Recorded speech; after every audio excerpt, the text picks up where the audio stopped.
watching this on, probably just YouTube.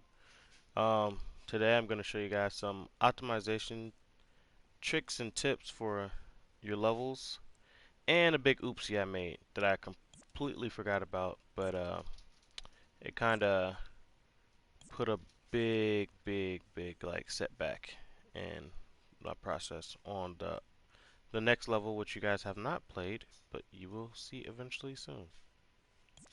So hopefully I can stop you guys from making the exact same mistake I did. So right now, if you're watching this, I am grabbing the crystals, which are the points of my game, and I am placing them with grid snap.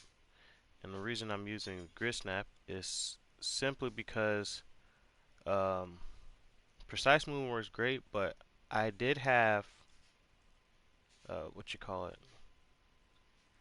surface snap on, or the obey guides, and that works great when you're initially placing an object, but it does not work great when you're ungrouping an object, because it just defaults back to some um, original placement, and that right there can be a little tedious. And I could show you exactly what I mean by that. So, you see this crystal? I'm gonna go ahead and bring my. This is the same crystal, pretty much. So I'm gonna bring this crystal in. Sorry about that. And as you can tell, I can place it in the ground and above the ground. It's just not the right height for my character. Do I turn on auto guides? Now it's the correct height everywhere, and I could place, and make this whole process a lot easier. And when visibility is on, you won't actually be able to see these crystals right here because those crystals are hidden. Okay, and that's another topic. But you can see I can place these, and I can click copy, and they still have their auto guides. But as soon as I ungroup them and I try to copy a part of it, this one doesn't have the auto guide on it, but this crystal should have the auto guide on it. And when you take that, it just places it wherever you grab it from. If I grab from the bottom, it's there. If I grab from the top, it's back in the ground. And it just ignores the original auto guide. Even if I had an original auto guide on this crystal and then combined these two, it still does not obey the auto guide. And that's a problem because, as you notice, I think one live stream they showed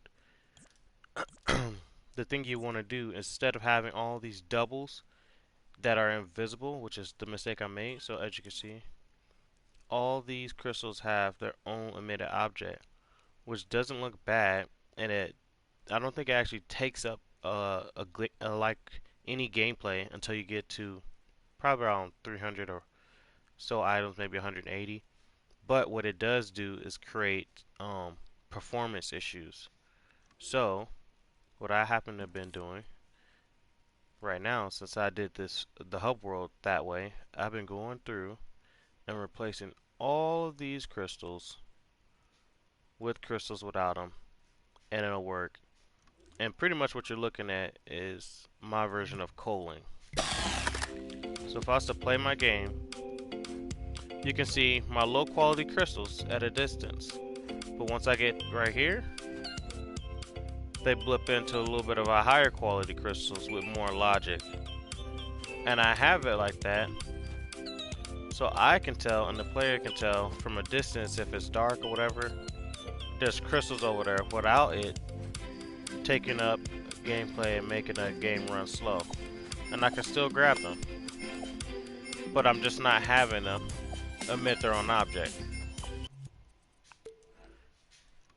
So it's very important to make sure when you're designing your levels, and hopefully they'll fix it. I don't think they know it works like that. But when you're designing your level, you make sure that you're not forgetting any step, because having to go back and fix this is quite tedious.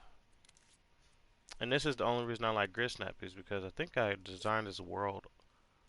Let me turn this off. I think I designed this world off the original axes or whatever. No, it seems like it's wrong. Well, I designed another world off the original axis, like at an angle, just because that's just how I felt like designing it, and it wound up biting me in the butt.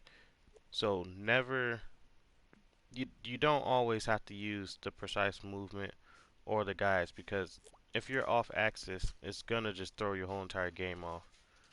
But I will tell you, having double of every single emitted object will slow down performance, and it is not fun. And that's the reason I have the grid snap on. Once you have this grid snap on, it's a lot easier to not place something in the ground. So as I drag it over here, I can place it above ground, and then when I copy it, just drag it over, and it's still at the same height. And I can just kind of gauge where it's at. And that's also part of the good thing with the design of my crystals is as you place them, like as the player goes near, he doesn't have to be precise. He just has to get close enough, and then the crystals will automatically follow him. So yeah, this is kind of the boring part, but this is also a part somebody must do in order for your game to work properly. Because if nobody does it, well, you're either gonna just say forget it and never go back to it. Let me make sure this is center. Okay. You're either gonna forget it and never go back to it, and it'll suck way, way in the future, or you're gonna take care of it now so that everything runs smoothly.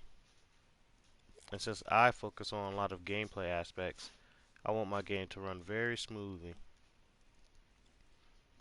And I do have a nice little team of, I would even say a team of five, but we all play different roles. Most of them don't have roles inside of Dreams, which is perfectly fine because they help me out with other things, uh, problems that I can't solve and I just need to talk to somebody about. And they play enough video games that they understand how to talk about video games with me, figure out the logic behind it. And that's how I got my collectibles to work too. I didn't know I was creating a thing called an array, but you talk to people and tell them what the issue is, and they give you ideas, and you say, okay, well, let me see if it can work in Dreams. And of course, if you know it'll work, you just make it work, and I've made it work. So now we'll have collectibles already in the game. This throws me off. By the way, this little bed right here, this little cover spot, that's a placeholder. That's not how it's supposed to be. And I hate the fact people get stuck behind here, so I'm gonna fix that. But also, after you take the emitted object out of the group, I'm gonna show you a nice little tip. There we go. Once you take the emitted object out of the group, you can regroup them with your grid snap. So you don't have to place 4 every single time. You could just have a group of 4 or a vertical group, and then you can move that group over there, get it where you want, and place it. Now something like this, I'll probably take off grid snap and then put on precise movement because I like precise movement with the angles, and that looks good. And see, now all I have is this little track right here, these ones, and some more miscellaneous areas. But that's a lot. I feel like it's a lot more rewarding knowing that my players will be able to enjoy. Um, the wrong one. My players will be able to enjoy the game versus possibly having a little bit of lag. And I think that's why I'm gonna invest in a PS4 Pro because I need to know the difference between the hardware. Because sometimes I might downplay something because I know I have the OG PS4. And with the OG PS4, you get a lot less of that frame rate and fidelity that the other players are getting. There we go. And then we're going to throw a couple right here so when you're sliding down you really feel happy that you're collecting a lot of points because that's what it's all about.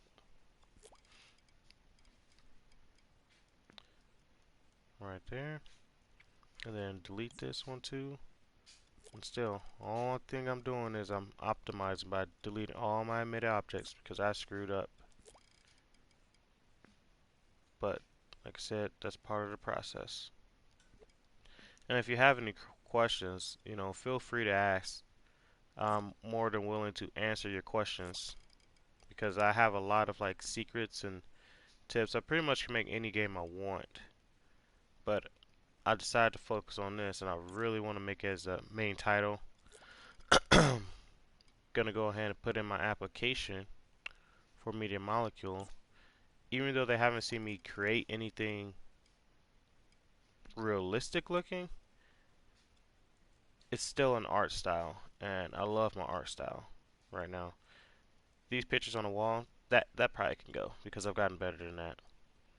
I realize, and a lot of it deals with game optimizations. You know, if I knew some game optimization tips earlier, this probably be a lot more high quality. But since I didn't, I drew it like that. But I like it like that too, so it's fine. And as you can tell, this floor is a little more higher quality than some of the other stuff, and you'll see. There's a theme for each world Splatty will be able to go to. So it's not going to all just be, as I call it, look kitty and whatever, flat, I guess. To me, it doesn't really look flat, but it just has this specific art style. Let me go ahead and get rid of these.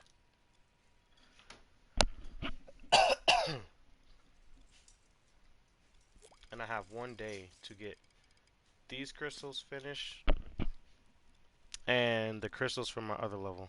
Why am I lagging, or am I stuck? Yeah, that's weird.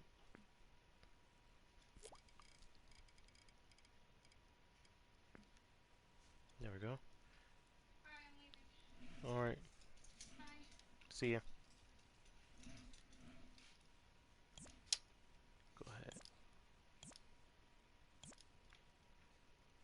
I think it's the text. Yeah, it's the text gadgets. I can't move when I'm on the text gadgets. That's weird.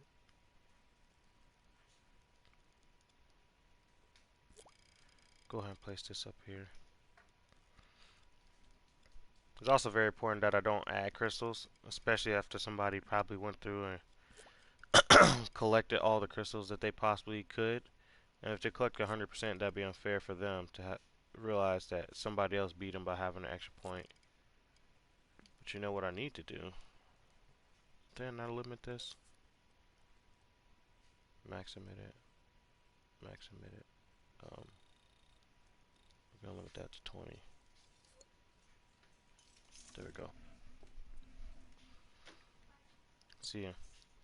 So now you can only get 20 points from playing basketball. And I also think that's fair because if somebody's just sitting there shooting all day, it'd be. I mean, it would take them a long time because those are only worth 1 point, but still. There are people who do that. Just like the little rake game on here.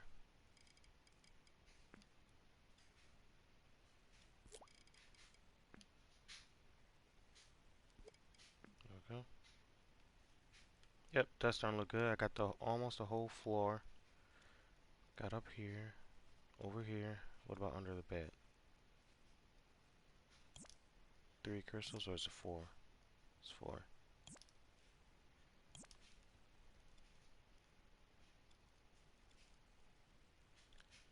So I would play some music, but it's just so hard to play music, and nowadays with all the copyright issues, I just don't feel like dealing with it. And I'm sorry if I break your immersion by accidentally clipping through the ground and stuff, but it's just part of video game design. Your immersion is going to be broken one way or another. But I'll try not to show more levels in the future in the stream. I'll just go back and do a lot of rework because I think that's a lot better. Like I said, there will be some spoilers. Sorry about that, but you didn't come here if you didn't want to see spoilers.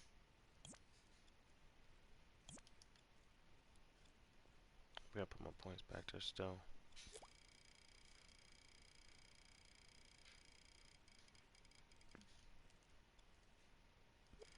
You know, and if you're one of those people that don't mind placing points, you know, send me a message. Maybe I could use you part of our team that we got here. I'm like the main designer of like everything, but we do have music that's really freaking fantastic that was made by Seldo Salmon, which is honestly is some of the best music I've had in a game. And then I also, yeah, I think that's it. And I also have other people who help me stay organized and how to proceed with like the business aspect of it. And all that stuff, you know, plays a part in a big role.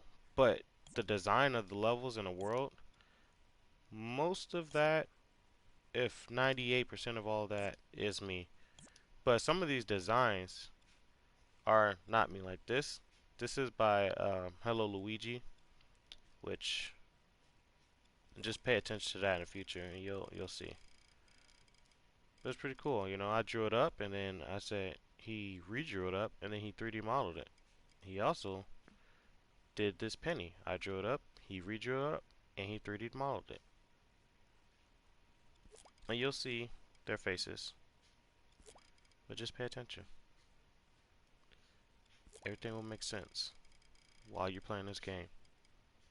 It has a bigger story than you may think. But when you guys play it, there won't be any real story aspect out. It'll just be more or less um, a straight, you know, platformer without so much the story. I mean, you'll have like a little bit of guidance, but it won't be the full story. Because for that, I need my voice actors, and to have time to do the voice acting, it doesn't just work, you know, whenever you want. Did those, or did those, or did those? I only have a couple left.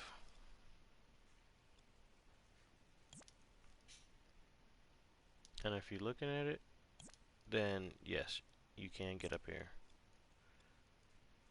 Just saying. It's one of those games where you have to kind of learn how to play. Once you learn, you have it forever. Now I'm wondering if I'm probably gonna release the next level without the control scheme in, even though I probably should put it in because a lot of people forget how to play. But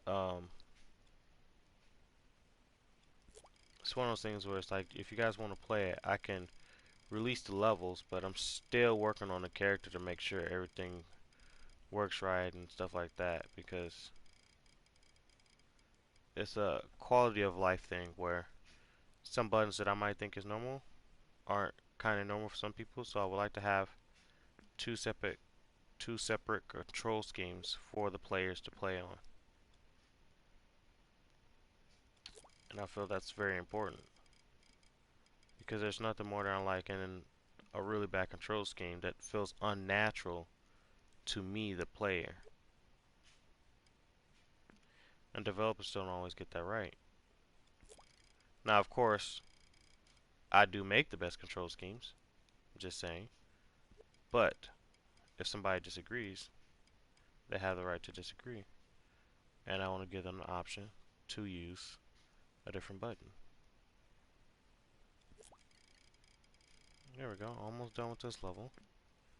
When I finish this level, I can move on.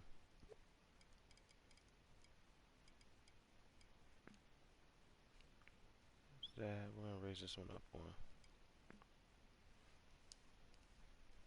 There, so when you stop and slow down, that, oh.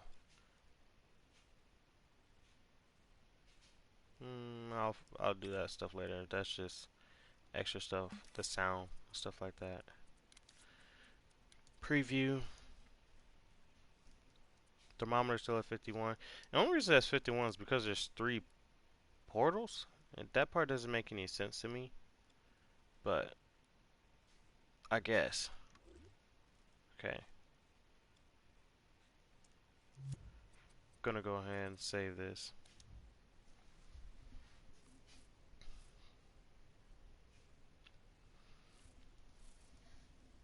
It takes so long to save sometimes.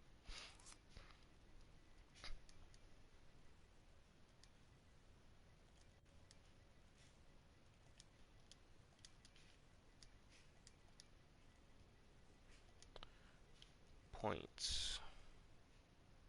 No, let's call it crystals.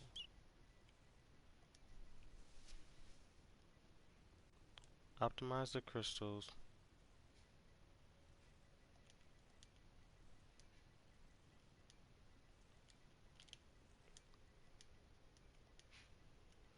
And to be honest with you, this level didn't have any issues, but I still want to do it since I know it's there.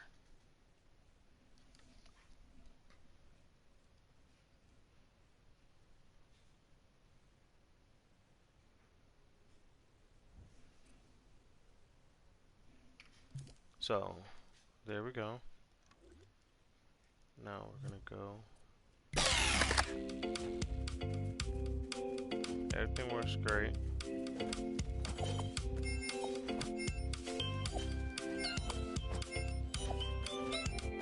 I don't know why this gives a trail effect, but that's something I'm gonna have to fix.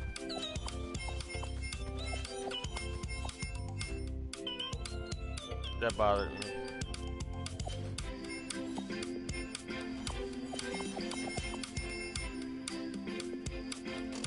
I don't think I did those.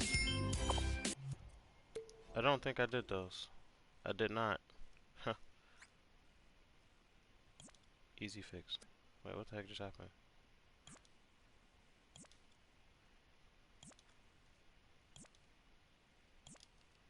Yep. Easy fix.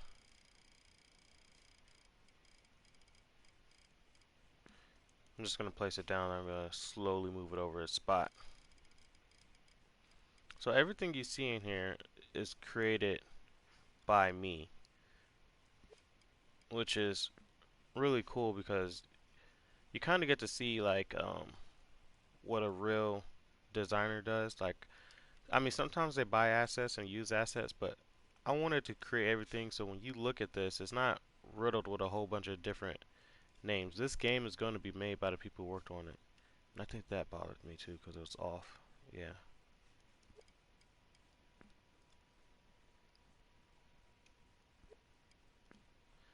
Way better. There we go. Okay. Now we're done. Oh, I already saved that. Gonna save this one again. Easy. I'm not even gonna say anything about it. I'm just gonna say update it. Updated crystals.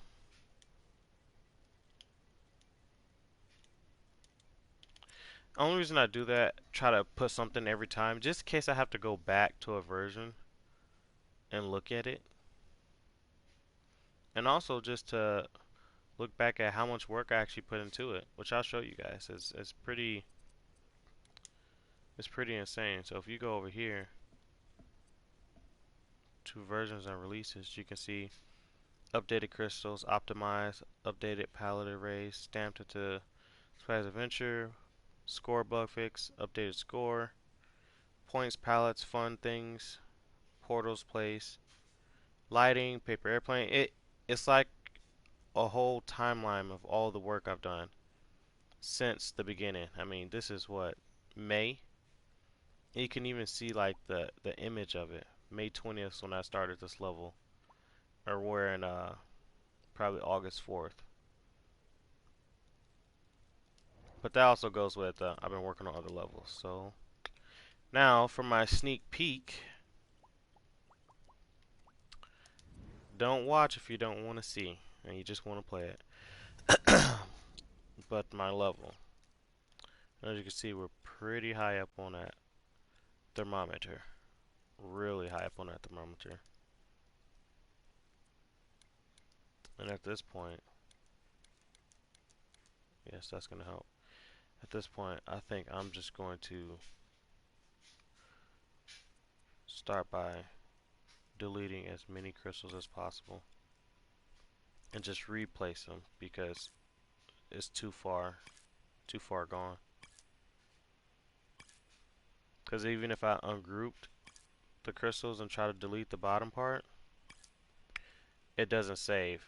So it it it does more harm to ungroup and delete the bottom crystals. So since this is a new world, like I said, spoiler, you're looking at this level that's supposed to release today. So if you don't want to see it and you just want to play it, yeah, might want to turn away because it's a beautiful level.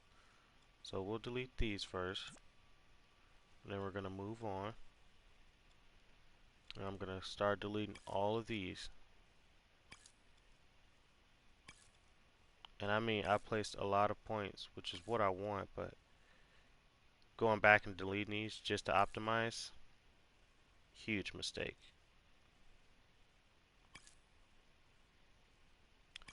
If you have any questions, feel free to ask them. I will definitely answer them as soon as I can, which is probably as soon as you ask it. Go ahead, delete, delete. I'm just gonna keep removing all these crystals because it just bogs up your game because all these you're loading pretty much twice the amount of work for something that should only be spawned in once. And I wish it showed more over here. I wish it showed a lot more, but it doesn't. So by the time I was done placing all these, it was too late.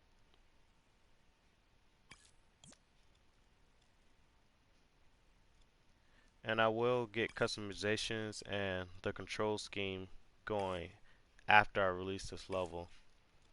It'll be some small customizations, but I just need the concept to be placed in with the pallets you collect. And now that I have the pallets done, it's going to look amazing.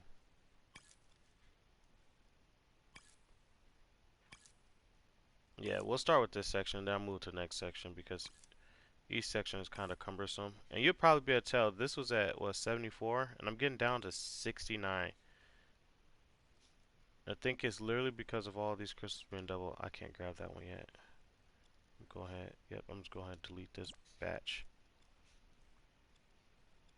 How's it going?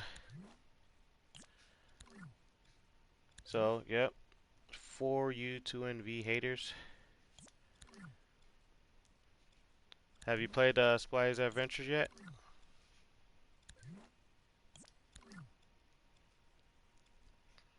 Because this is the next level and kind of screwed up on it by placing all these points improperly.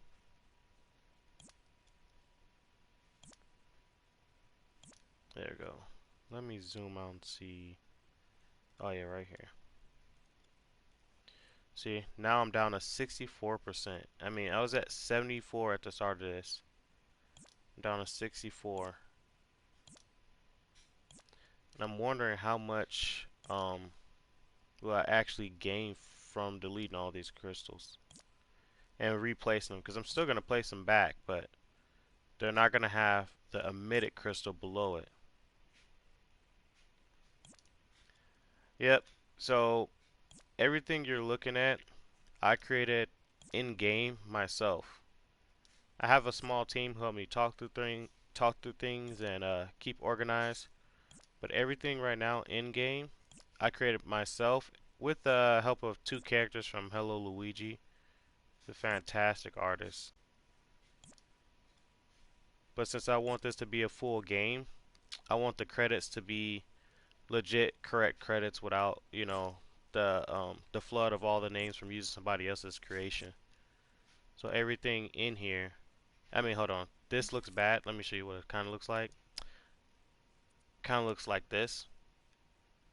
So it's a little more artsy, but I have this stuff turned off, so you kind of getting a clay version for right now.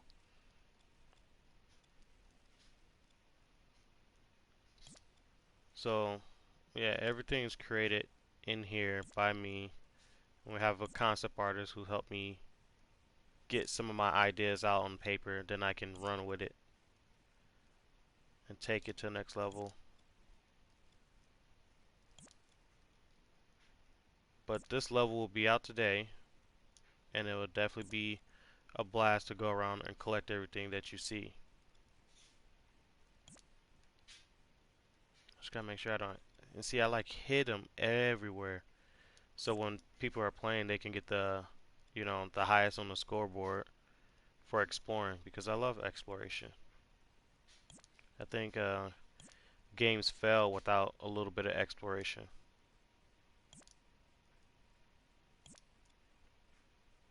And that's what makes games fun, is when you're like, okay, this is cool. Where does he go next? Go ahead, delete that. There, I think that's all of them for this environment. So if you're making a game, the thing you don't want to do literally is that have all these crystals copied with the emitted crystal below it. And I'll show you what I mean. So if I copy this crystal, which I'm going to do, I'm at 56. I went from 74 to 56. If I copy this crystal, it copies the emission below it. That's bad because press if I was to press play right now, you'll be able to see the crystal spawn in, which is great. But my character is loading in 5 different emissions at the same time. Whereas and it's harder to do because you can't use auto guide. If I take this and ungroup my crystal, and I only copy the top part, I'm gonna use grid snap though, and I only copy the top part, you'll notice it's going to do the exact same thing,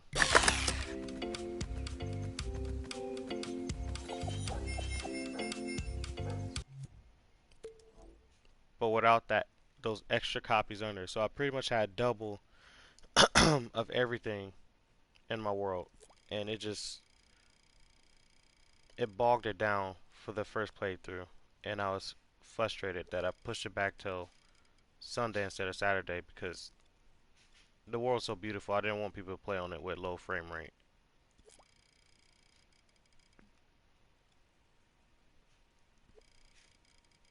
So this is definitely big tip that you should know because they showed it in a stream and I saw it and I thought it was pretty amazing.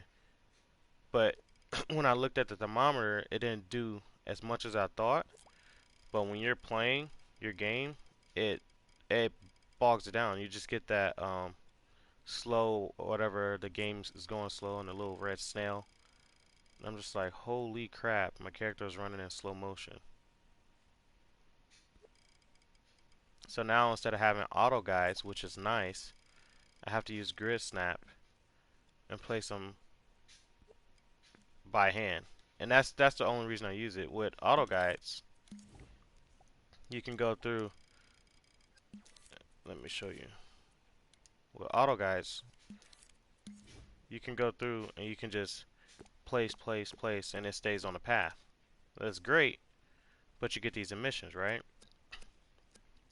But as soon as you ungroup it, and I still have auto guide on, as soon as you ungroup it and I need to copy the top one, they're in the ground. It's wherever you grab that crystal from. If I grab from the bottom, it's there. And that just doesn't cut it. So that's why you have to kind of do the grid snap method without auto guides in order to get it to work, which is something I'm going to leave in our feedback portal because the auto guides should still work even for the single object. That's still a little too close. And I don't have to have grid snap on. I might turn it off because this is a large amount of distance. I'm just going to gauge it where the height of the crystal should be.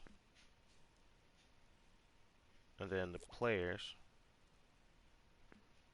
as long as they run next to them, these crystals will go straight towards the player. And so yeah, you're kind of seeing a lot of secrets, but it's okay. And the reason these crystals are look tiny and crappy at first is because this is called culling. Pretty much just making I have cheap crystals first, and when the player gets close, it emits the crystal with the more advanced logic.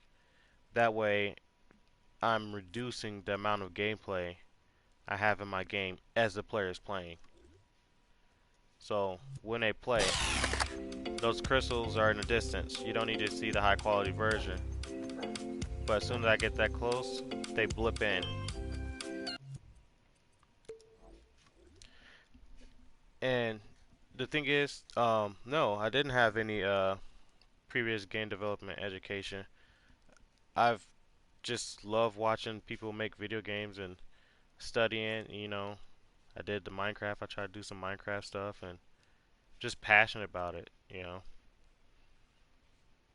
That's the thing. I've created on Little Big Planet. I think Little Big Planet was the first game that I went crazy with creating. I think on Little Big Planet 3, which isn't made by Media Molecule, but I made it in a 3D, and it was really cool. It's like the first 3D you could do in Little Big Planet. Just never was popular, so I kind of just gave up on the project because I'm like, well, I spent maybe hours, days, or weeks trying to figure the system out, and I figured it out, got it to work, and I got about 1,000 plays, and I made 7 levels, so it wasn't too bad for the players. They at least got to play 7 levels. But this one, I'm gonna make roughly around 35 main story levels.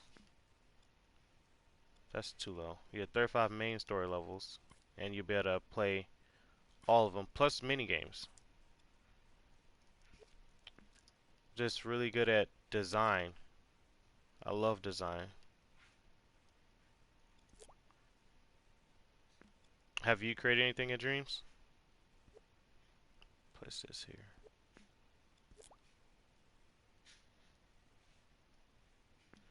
Right there. Yep. Where are we at?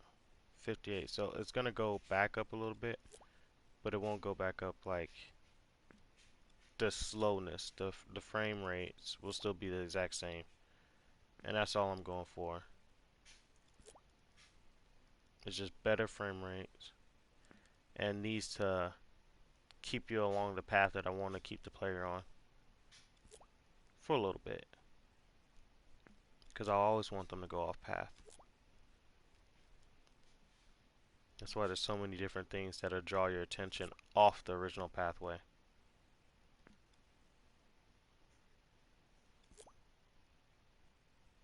Another tip though, if you have a static object like these mushrooms, you can still bring them to life by adding a little bit of movement with the what is it called? You can either do keyframes or the possession recorder. Oh, that's dope. Yeah, see, I haven't really got to do any character scopes for him yet, but that's gonna be a lot of he's gonna have. You can kind of see his little weird shoes and like this little purple arm, but he's gonna have multiple customizations with like a cool ninja helmet and some ninja shoes, and then different kind of cape on his back, so when people are playing, they can feel cool while playing. But yeah, these scopes, they're very static, and it bothered me at first because when you played the world, it looked like this.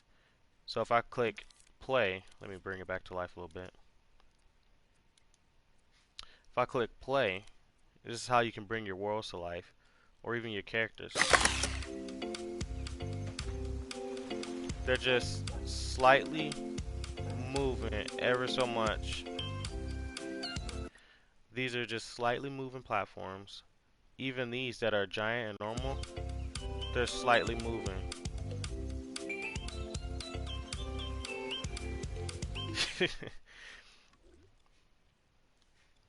I don't know if that makes you uneducated or lazy, but I mean, it definitely is, it's hard to get the knowledge, from a lot of things. The one thing that I did create recently that I'm like super proud of, and I'm gonna post like some cheap little drawing is my collectibles. Um, it's called an array. I think I did just save it. Yeah, this is the logic for my collectibles. Takes up 0% of gameplay. When you open it, it looks a lot crazier than what it actually is. But I have 5 collectibles, and that's why there's 5 sensors. When you collect those sensors, this is only using one variable since we only have 128 they said. So I'm making one variable with a little bit of a value slider and tons of calculators. All of this, once I place this in a world, it can tell you which variables you've collected based off a number set. So um, let's see if I can do a quick demonstration. Yeah, I'll just show you. This is honestly a tool I think a lot of people would need, unless even if they increase the amount of variables you can use. We'll go with red. No, we'll go green. I'll make this green, make it glow. So here's a little tip. What you're gonna see is how the characters will be able to grab a collectible in my world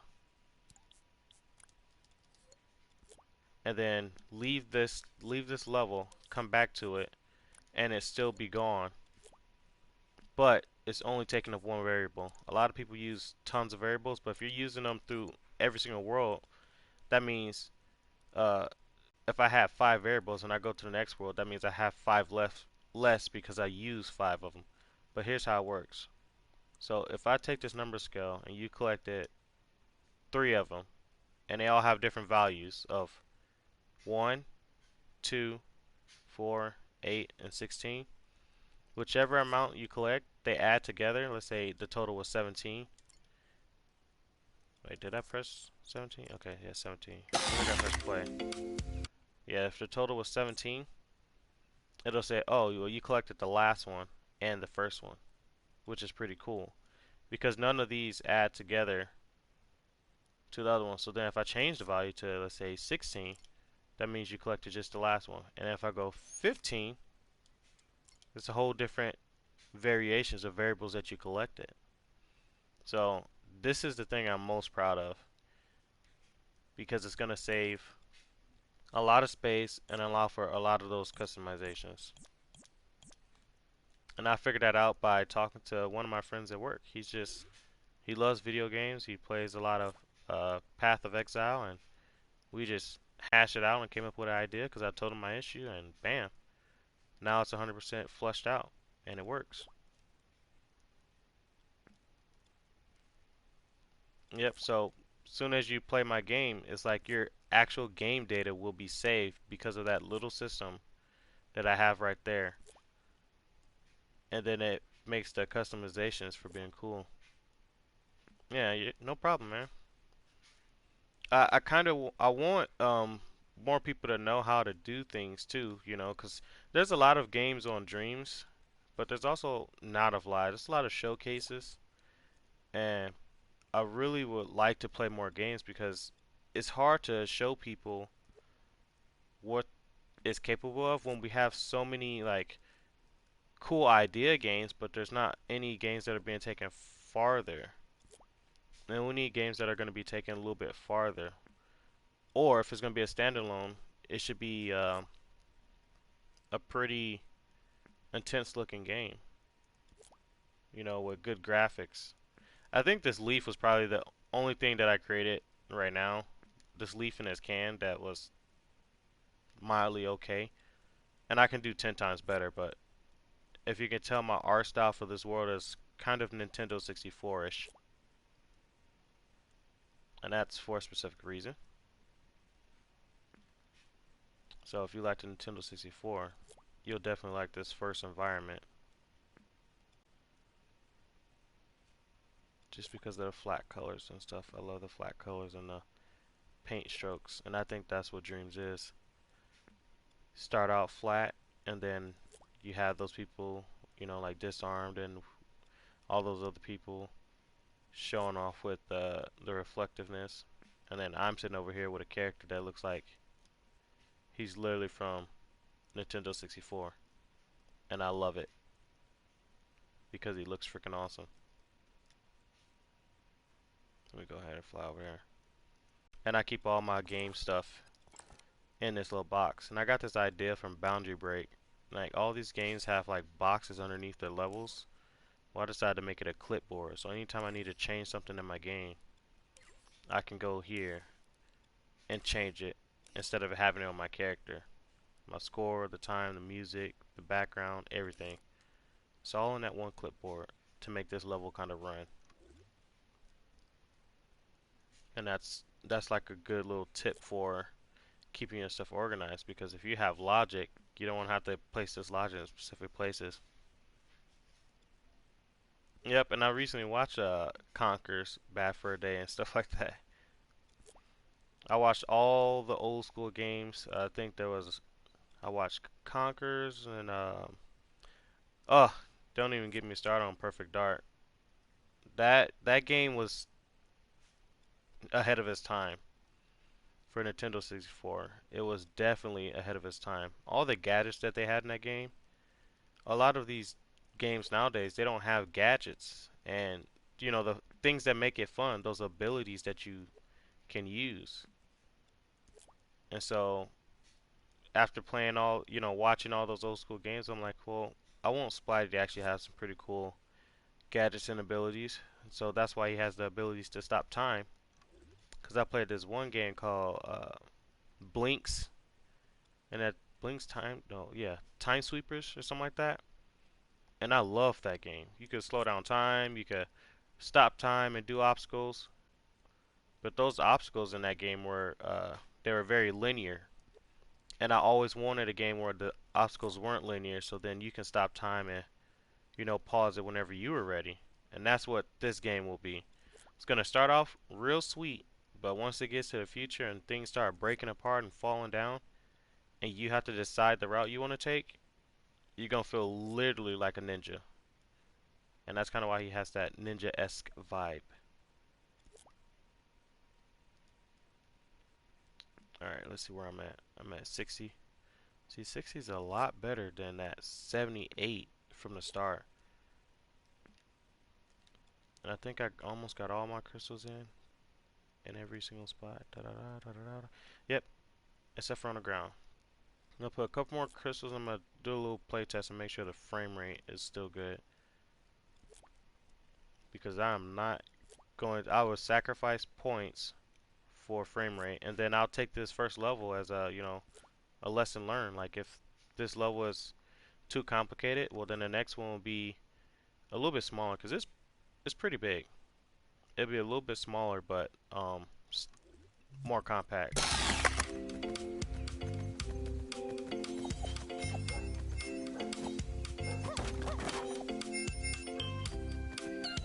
Seems good right now.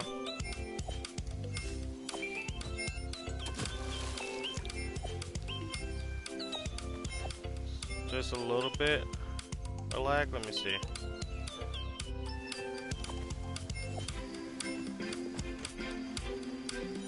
I think it's from the other side.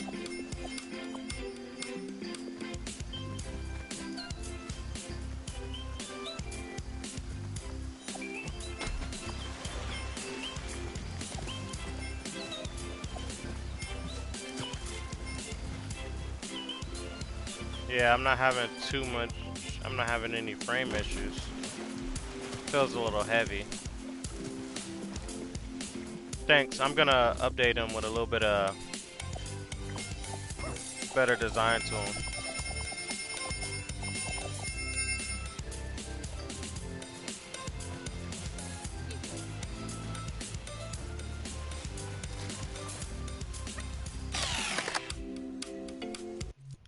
Thanks for reminding me that checkpoint is backwards. So yeah, I love the little dust cloud. I'm gonna add more of that, but I have to set my priorities straight for getting a level out to the players. Yeah, I think right there. And then of course the character will have more sounds. So now just this section's done. Now I gotta move on to the next section,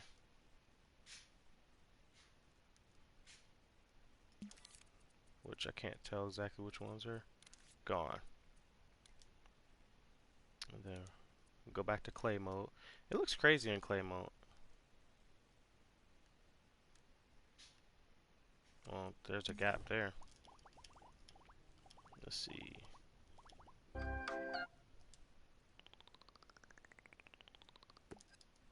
This is just a collision cube, so I don't have to place an object. What's going on here? Let's turn this off for a second.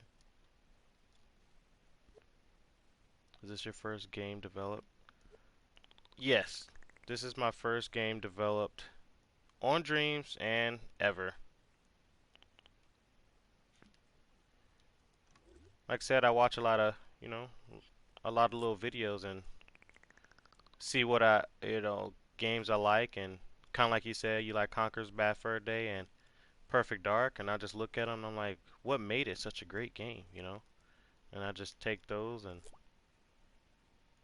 run with some of the ideas that I can pick and choose. Of course, not like a carbon copy, but ideas and things that I see. Like we've all run into these stupid invisible barriers, but sometimes you just gotta have them. Like that, I wouldn't have noticed this. I don't think you can fit through it, but since you two know about it, who's watching, I don't want you guys to fit through it. And of course, like I said, these barriers are invisible, so I made them bright red so I can see them. There we go. And I gotta delete all these crystals. The last thing I need is to come back to the dream and see a Splatty on top of the map looking down as a screenshot. And these lines right here, they bother me, but I'm gonna leave them in for right now. It's very unappealing to see a seam right there. But I'm gonna leave it in because my priority is to get, as soon as I replace these crystals, and then do a test and make sure the frame rate's good, I'm publishing this level as is, even though it does not have whatchamacallit, it does not have the voice overs in it. I might record some placeholder voiceovers to tell you what to do, because this is the first level and it's kind of supposed to tell you how to play the game. And that's also why I'm super duper happy. Even this song that you're hearing, this is a placeholder song. The actual song sounds so nice, but this is the song from our hub world that we have.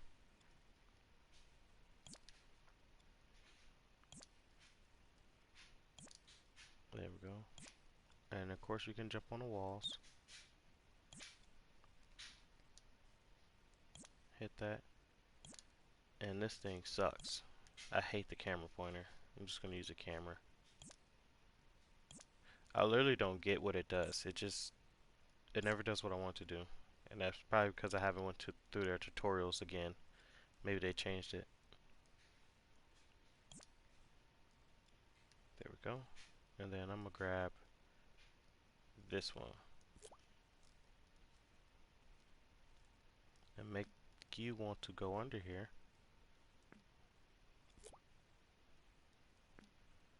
By placing points here, here, and here. Nobody's gonna walk away from that amount of points. There we go. You can't climb that, can't climb that. Oh well, if you do find out how to get out this map, please leave feedback. I want people to get out the map, but there's also a certain way you should be able to get out the map. Like if it's just a hole, like that one, yeah, no, that's just cheap. I'd rather you get out the map like doing something extremely cool, and in that case, I will leave it in. But if you just walk through a hole, that's kind of just broken. I'm gonna place crystals here. And there are different types of crystals too. I have blue crystals, which there's 20 in each world to collect. And then I have red crystals, which are like a timed course. And the hard part is you only get one shot to do them. So when the red crystals activate, if you're not moving as soon as you see them and collecting them, they're gonna disappear, and that's it. But if you complete them all, you'll get a pallet, which would be nice. I'm not sure if that's gonna be implemented yet, but it's definitely I already have the crystals made. I just haven't figured out how I'm going to register that you did that achievement, so then you can't cheat and get a whole bunch of collectibles and break my customization screen because it's broken right now. So if you used to play right now, you probably could rack up points, which just breaks the fun for you, but doesn't break it for me. There you go. Anybody else have any questions as to why maybe I use giant flex or something, or other questions? Let's see. Go right here. And actually, the reason I did use these giant flecks is because they give the ground a texture. Without this, the ground looks kind of flat. And I think that's pretty good to have just a little bit of texture down. Just so um, it gives it more life. Even if you're doing hyperrealism, I think a little bit of flex is nice. Oh my gosh. Still in my level MM. Here I come. Well, good luck trying, because this level was perfectly designed to teach a player how to play with this game. Let's see how it looks now.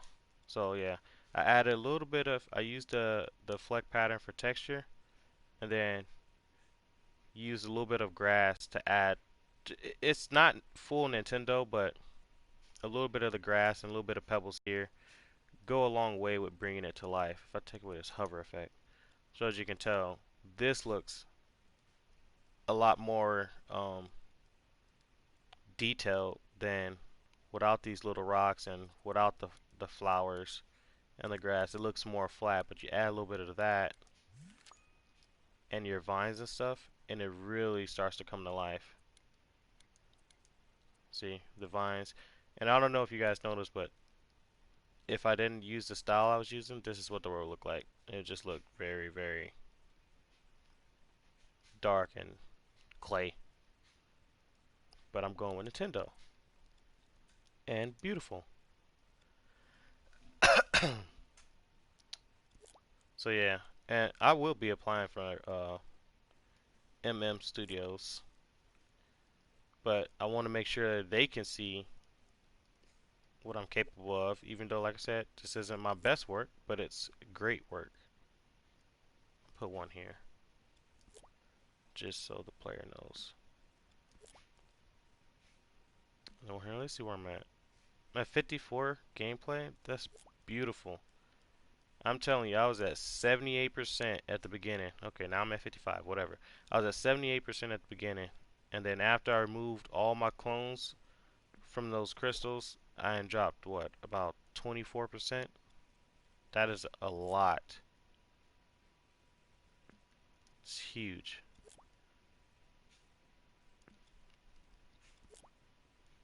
Go here, and then we'll go here. How much higher? And here. And I'm gonna grab my character so that we can test, because I don't need to test the beginning part. I already know the beginning part works. Or do I need it? No, I don't. Yeah, I do. No, I don't. Yeah, I'm gonna take him. Oh, I know you guys just saw how weird that looked underneath there. Where is he at? Oh, holy crap, he's tiny.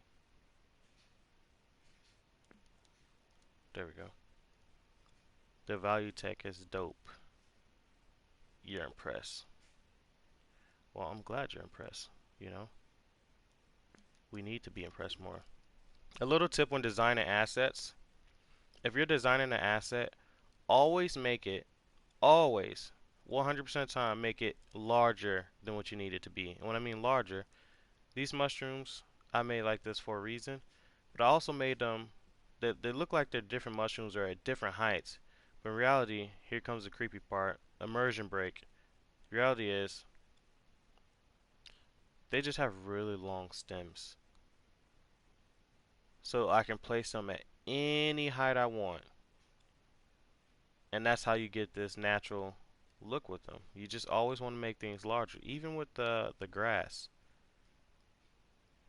you can make the stems longer and dip them down more.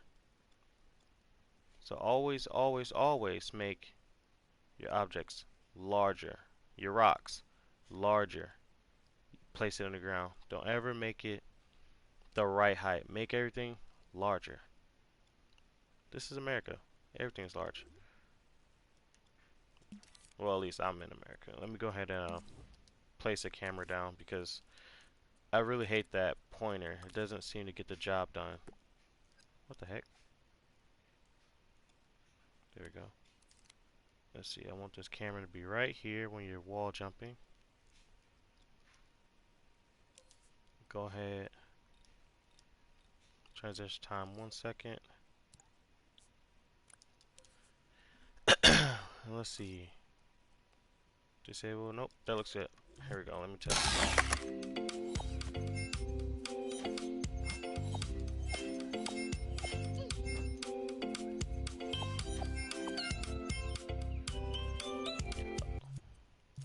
I'm gonna show you guys a mess up.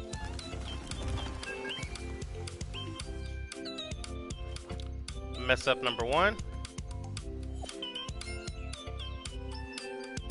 Here's mess up number 2.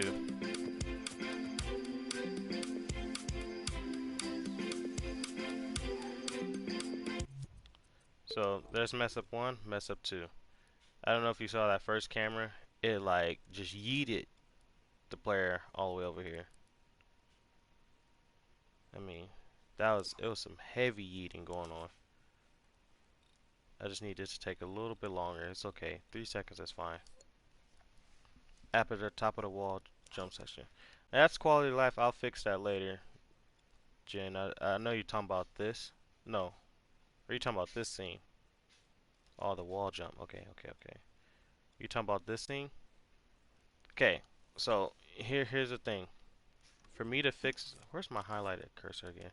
For me to fix this, if I was to move this down, internal precise movement. If I was to move this down, you get that ugliness. Okay. If I was to move this up, you still get the ugliness. It's not as much. Let's see if we can get it closer. And then I gotta move my rocks up. But in order for me to fix that seam, I think what I'll do is I'll mask it. So you won't see that seam because it bothers you so much. I'm gonna mask the seam for you. It's not the best masking, but it's gonna work. Where's my grass at? There we go.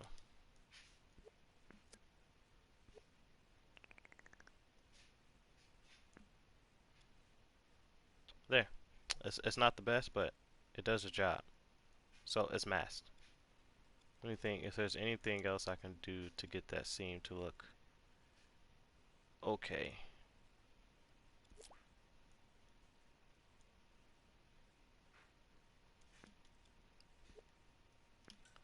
Also, I made my objects have multiple angles to it. And then I'm going to go ahead and copy this, rotate this down. Now, you don't see a seam. How about that? The seam is gone. And then I'll take my nice artsy tuft of grass, rotate this, shrink it up, place it right there. Now you don't see no seam except for right here, which is perfectly fine. And what I could do is I can paint that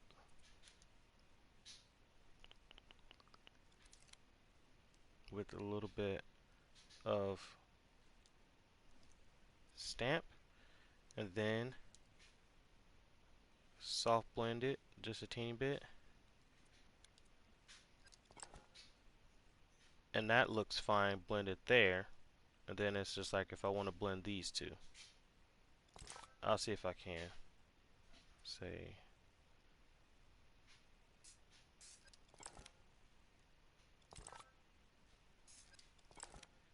there we go. And then I gotta get this corner there. Now it's blended. Bam. And then I gotta test out my camera angle.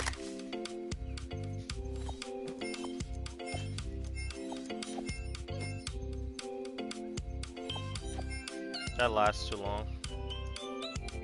I hate how that cuts through the corner there. This zone lasts a little bit too long for me. Wait, go for it. I wonder, can you shrink? No. Yeah, you don't jump that high. There we go. So now this zone should end a little bit earlier. And then for this camera angle, I think what I'm going to do is I'm going to make another camera angle, because the first one just takes you straight. So I'm going to take this camera angle up here away from the wall. Yeah, I'm going to take that up away from the wall and it should blend. No hand. So what happened there is it's already activated. There. Got the camera angle.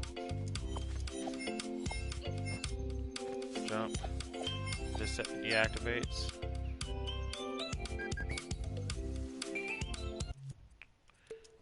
Well, that doesn't help. Let's see, we'll go with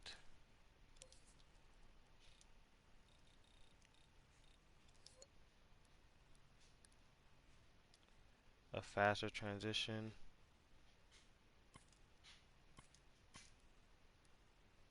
I'm going to try to move everything back so that it doesn't happen until the other angle is activated. And then come back to this zone because it's making me mad that every time I jump, I don't make it up there. I'm going to shrink the zone up. So now, once you land up here, this should activate. And this is just part of the process that I go through. I'm gonna try this side.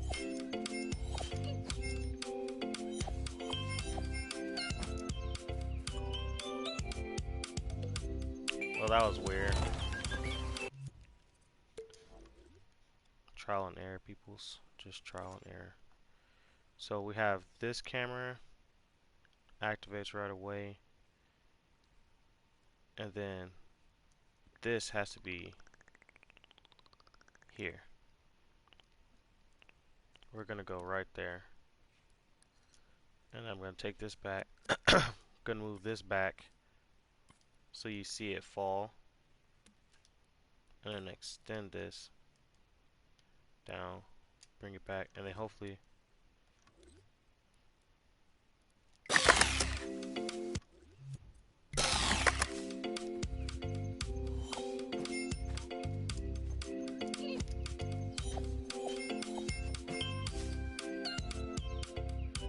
hurry up, camera, hurry up. That's not too bad. So yep, all I gotta do is speed up the transition time for this one. And we're good. You guys have any questions? I know I just fixed the camera, but it's something that bothers me and I need to get it done. So if you have any questions, feel free to ask. and then I'll answer them as best as I can. Any tips you want to know, anything like that.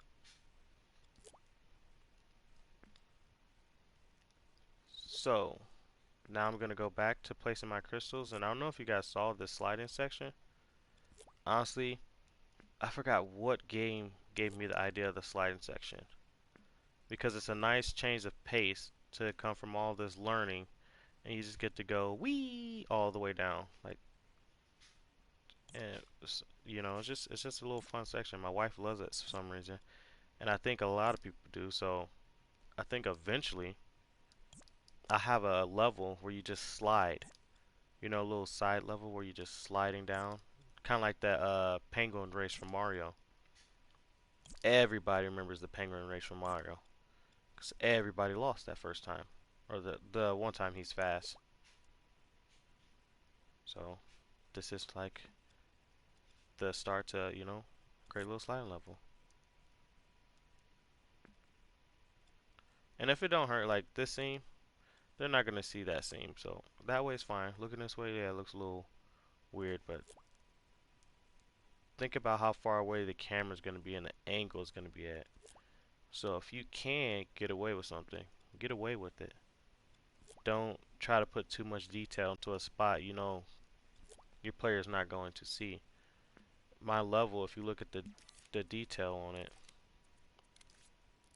it's not really high detail. Everything's low detail. Only thing that's detailed is the ground. And that's because it's such a large object. But you don't need really, really tight flecks when you want a little bit of textures. Because if I didn't have the fleck pattern here, I would have to paint every single texture to try and convince the player that it's a rock. But instead, I just use the fleck pattern. Yeah, see, that looks good. And that's kind of like how art is a little pattern. Let me go see.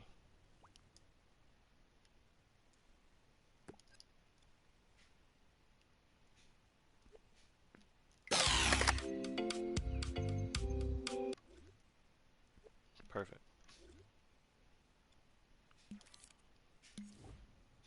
And then where's my other one?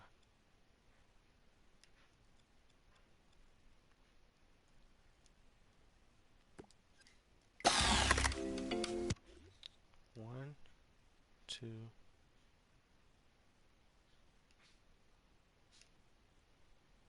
That's the silver. So I need one more. Got two more bronze to place, and then one gold one.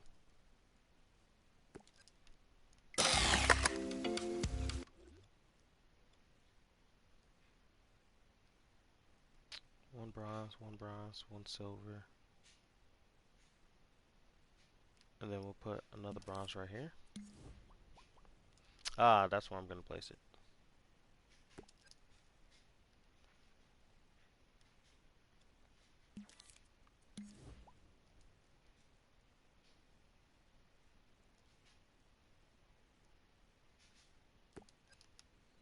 There we go.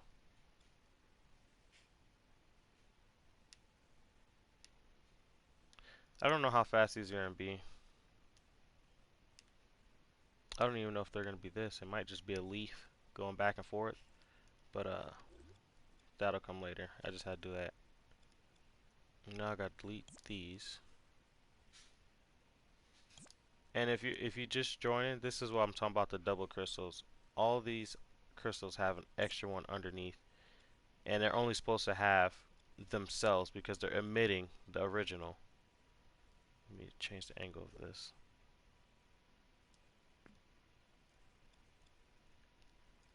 See if I can pull it down.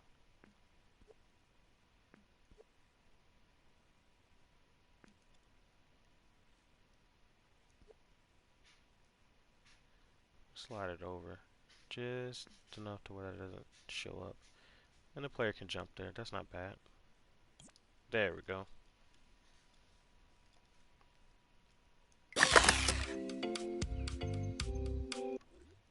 go. It's coming to life, coming to life. And I'm still under that, what was it, 78? If I'm still under 78% of gameplay. It's huge, huge savings. You talking about when you started the level, you had what, 5 frames? Just, just not acceptable, to be honest with you. It just wasn't acceptable. Gonna place this here. And if we have any artists out there that would like to help with the project, I'll be, willing to talk to you, see if we can get something going.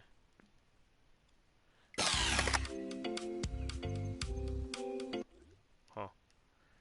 I'll look at that later. Because that looks like a spot I have for a palette versus a chest. All these can go. So yeah, pretty much I doubled my gameplay thermometer by having all these. And now I'm paying the consequences by going back and having to delete them. And that's part of Dreams, since it's an early access. Make sure you design your stuff with the idea that something can change that can either improve your work or can kind of make it harder. But usually you want to think want to leave room for improvement. So you don't want to make something so complicated, such a particular way that if something changes, you're going to go back and have to redo everything because a new feature came out and you would like to use that feature. And so that's kind of what I'm doing. This Splatty's Adventure is going to be a multiplayer platformer. I was thinking about working on the multiplayer Splatties at the before anything, but I talked to some of the people on my team, and they said just get the levels out there because they haven't released multiplayer themselves. So how can you work on multiplayer without knowing what it's going to entail? And I said that's very true.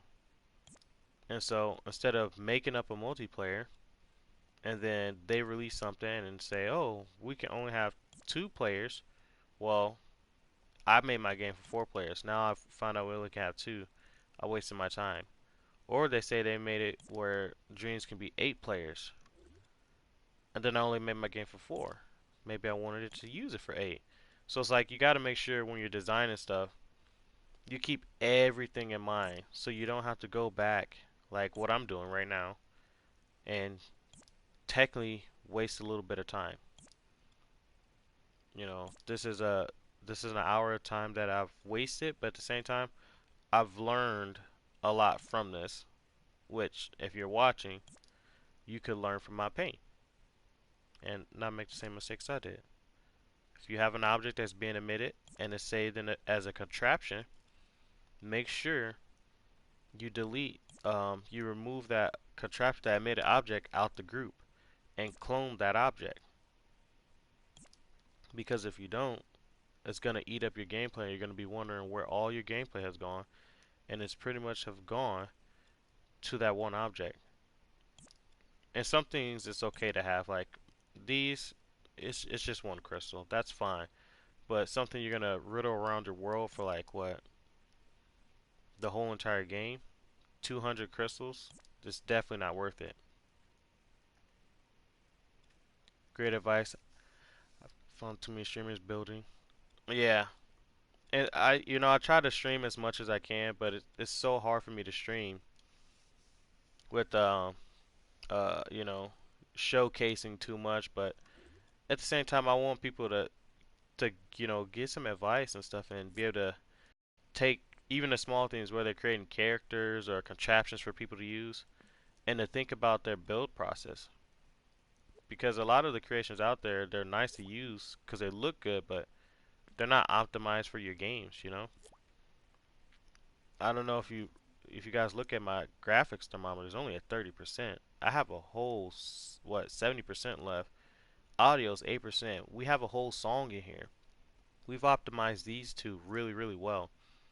But the gameplay, as you can tell, I'm now down to 44%. That's nice. Yeah, and that's the that's part of it. Everybody's learning, but some people do learn faster than others, and they just don't they don't share their knowledge. And it's okay not to share all your knowledge, but you can share some of the things. Like I can share, you know, everything that I worked on, but now it's kind of up to you to create it. Try to recreate it because I'll be too busy working on this full game. And it's crazy to think like the karting game. I know you guys seen that Omni Kart. I think that's a really cool concept. I love looking at that game because that looks like it's going to be an actual game that I can pick up and play with my friends and have fun racing on it and stuff. And I think that's super cool. But you know, if he knew some of the tips that I knew, maybe he could optimize his racetracks better. Or maybe if I knew some of the things he knew with AI from the FAR racing group, maybe my cars could work better. But honestly, they're pretty cute, so I ain't complaining. They do the job, and you'll see when you're playing. They actually do the job. You mentioned those crystals were eating your thermometer. I assume you're emitting them. Did you copy the emitter and not the emitted object with? Yeah. So earlier, I was showing the emitter. Yeah. When I initially was placing my crystals down, I had obey auto guides on, so I can run through my level and place them down nice and neatly on the track, wherever I needed to do it. But as you can tell, with auto guides on, it makes it easy, but it clones all the emitted objects. So since that, that saved me time with placing them, but also took away gameplay. So that wasn't the way for me to go. And even though these crystals right here, they have an auto guide on them, but auto guides don't work when you have a group or something inside. And so I just went back and I have to do it, the one way where it's I guess you say the OG way of placing it down one at a time because the auto guide just snaps everything to the ground. So yeah, it's one of those things where it's like, yeah, I can place them faster and play it, but when I played it, it just ate up the gameplay and the frames. And so since they don't have the auto guides working for groups, I guess in a sense like if you disable a group, it kind of sucks to have to go back and place these single, one at a time. Yeah, it's very, very, very important to, learn how to improve on, things and learn from your mistakes. Because I will tell you, I will not make this again. I think this level right here took me what? Just 2 days? So now that I know this level takes me 2 days and I have all my tools, the next level, which you get a sneak peek, kind of, if you pay attention to the environment, the next level will only take me 2 days to create because everything I need is right here and in my handy dandy clipboard. Yeah, it literally only took me 2 days, but the issue was I was still creating assets. I was, creating my collectibles, and that's where I spend a lot of my time. Is everything you see here, I created myself, and that takes a lot of time to create it and put the logic in. All the logic in this level, the calling, everything, that's what took up a lot of my time. So now that I have the ball running with the first world, or the first level of the first world, the next levels will probably come out either, once. It just depends because if I want to get the customizations done, if I want to get the control schemes done, then I might take some time away from level design. But if I just work on designing levels, I love designing levels. I mean, I have a pretty huge asset library. Let me see if I can show you guys. More spoilers, my bad. So I have a pretty huge asset library where I can just find my assets and place them down into the world. I got leaves and stuff like that, and my gray blocks for designing, and just literally take this purple mushroom, place it down, bam, bam, bam. Go back to my library, get some purple flowers, bring them lower, make them bigger, bam. That's a section. That could be a section right there. And then just design my world around it. So the design process for me is easy once you have your assets. The hard part is making sure you have the right assets for your theme.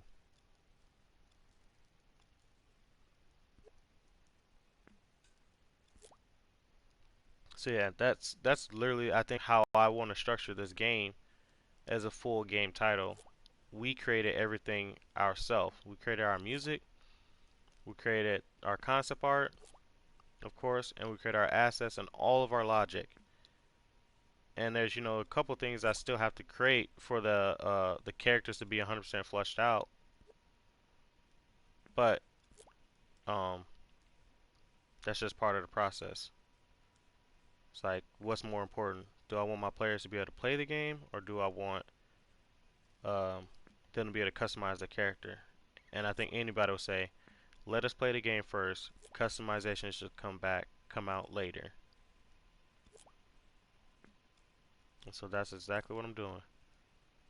Play the low first, customize later. Go ahead, clone these.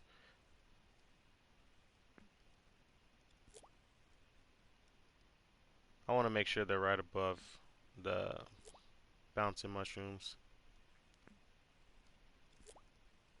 versus just doing a little quick clone. And then I'm going to take these and I'm put them on I call it the ninja tower. I feel like you're a ninja when you're jumping on these little platforms, if you can do it.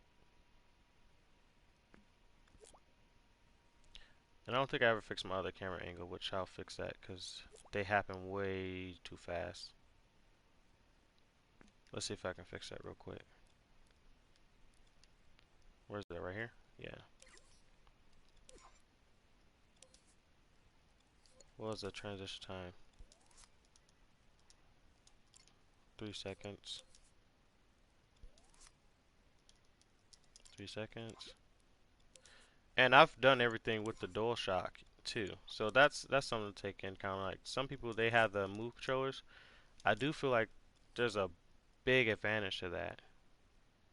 How many seconds is this? It's not really saying how many seconds it is. That's weird.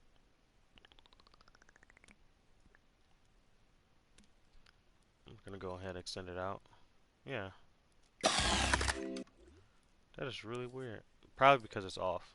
Yeah.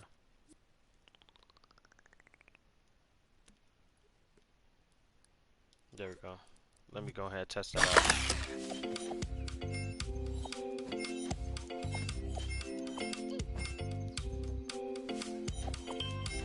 Yeah, I think I would like to have both.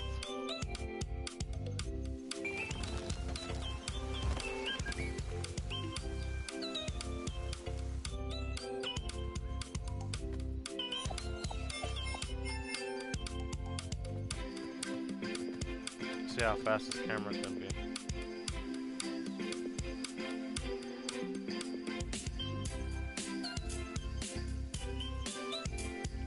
Yeah, I definitely could see that.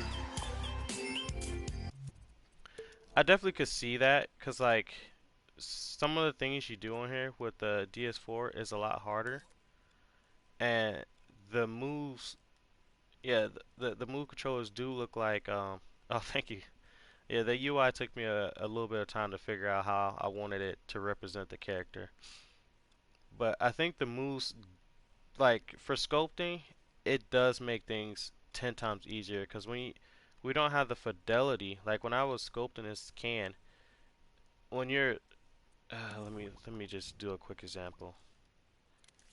When you're sculpting, and I never use this mode, never use the smear. That's just if you want to like make your stuff not optimized, use a smear. But when I'm sculpting and I need to just barely shave off some, it's a snap when you rotate that angle. You see how it snaps and then it moves? That I don't like because sometimes the that control, like I want less than this and I can't get that. And that part can get a little frustrating when, doing things and using all these buttons because you have to like literally you struggle with designing whatever you're trying to do, like a shape like this. It's like, okay, well, let me use it to make say like a vase or something. I flip this over, but it does get a little bit challenging. But I just take my time and I eat away at it slowly and mix in every cut. I change the quality of the fleck pattern because some cuts you don't want to be too precise. Where'd the rest of the points go? Right here. So eventually I would like to have it so I can have that tool because yeah, they did kind of sell the move controllers, and I'm not gonna lie, it kind of got me. I'm just like, gosh, if I had this, I could do it 10 times faster for, I guess you say, organic sculpting. Now mechanical, I think the DS4s are perfectly fine. But there's definitely a lot of things where I just wish I could just sculpt it faster, and that's kind of why um, this my environments are designed in a specific way to where it doesn't have to look super duper organic-y. And plus, I don't want to use organic. You can tell these flowers are just fleck patterns. You shouldn't have to sculpt little flowers like that. Look at that. So at the start of this, we went from 80, 87 gameplay down to 46. It's huge. It's literally game breaking. Like that's insane. And I literally did not like the fact that I knew what was wrong, but it was already too late after I'd done it, and I had saved it. Oh yeah, it was really, really, really inflated. 80, 87 down to 46. It had like 5 frames, and the character is running in slow motion. Let me see how many points I got left. All those points. Take you there, take you there. I need these ones. And then I'm not sure in the update, but you can't see the scoreboard unless you publish it publicly. At least that happened to me where I published a level and I could not see the scoreboard until I made it public. So I went into the hub world not knowing if the scoreboard was going to work, which I've had done plenty of times before, but it just didn't work. Most of your gameplay thermals from Logic. Yeah, that's usually what happens. And you know what? Um, one tip that I thought about and I started doing is there was one stream with Alex who had like the value percentage at that moment, the value of every logic thing, and I've looked at that and realized what logic costs the most. And so the scoreboard is a pain to set up. Yeah. And like I looked at the logic and see what costs the most, and I designed my stuff based off of that logic, and I beat their system with logic. So I showed earlier to bring your level to life. Let me get rid of this. Where is it? Here. To bring your level to life, I made everything move. So if you see, everything is moving to bring it to life. But how I did that relatively cheap, I just used one timeline and pretty much two keyframes, and I copied the third one. But these keyframes affect every single thing in object. You see those little dots that appear? These keyframes affect every single thing in the environment. And then when I didn't want to use a keyframe because it doesn't give you as much movement, I used the action recorder to give everything a movement feel. Because if I keyframed the animation for every single object, like I animated this itself as an object, I would have 100 times more logic. But instead, I placed all these down and action record every single thing and keyframe every single thing in the level just to bring that life to the level, and that saves up logic. And then with my character, he has a oh shoot, he's not over there. He has a specific amount of logic,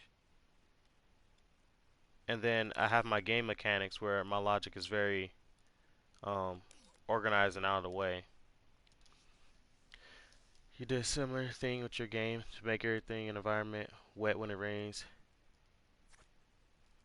Can be taxing on the engine. And see, I haven't seen it happen since I used that, but I mean, oh well, yeah. If you try to make everything wet, yeah, you might be right. I haven't tried tweaking like the lights and effects of things because the movement might be slightly different. You know, maybe the movement versus the value of wetness is different. I'm gonna grab a regular one per thing which you move. But yeah, it's like these crystals have choline in them, so that these are the low quality crystals versus the high quality crystals, and that allows for the player to to spawn a logic in as he gets closer. Let me take him back to the start point so I can see how the frames are working out from the beginning. I really love how this opens up. Frame rate 4 days to get my game running. Yeah, that would be very logic heavy.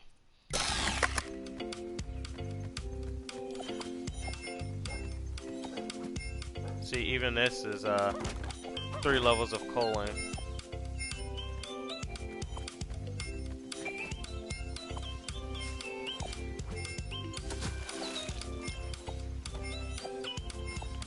Frame rate is good.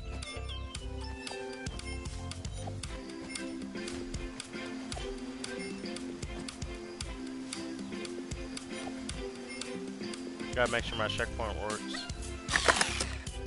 There we go.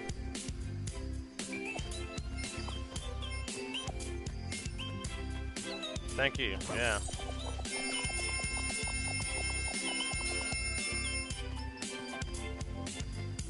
There we go. Yep, everything's working good. Yeah, I think a lot of people can appreciate the art style because it resembles the childhood, you know?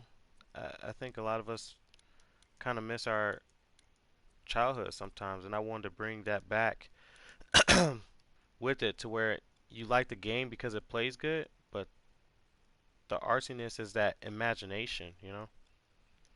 But that also goes with the story, so I can't spoil the actual story for you. I can spoil the level, but I won't actually spoil the story for you. But yeah, and even if you're doing a Sims like game, a sim game, you probably could have calling for even your objects that you're interacting with. Maybe make 3 different versions of your objects because that's kind of what I have here.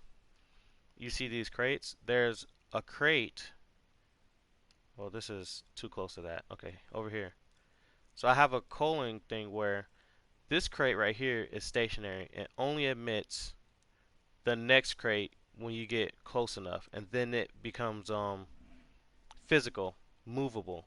But right here it's not movable because movable has its own physics, and that takes up gameplay and hits up your frames.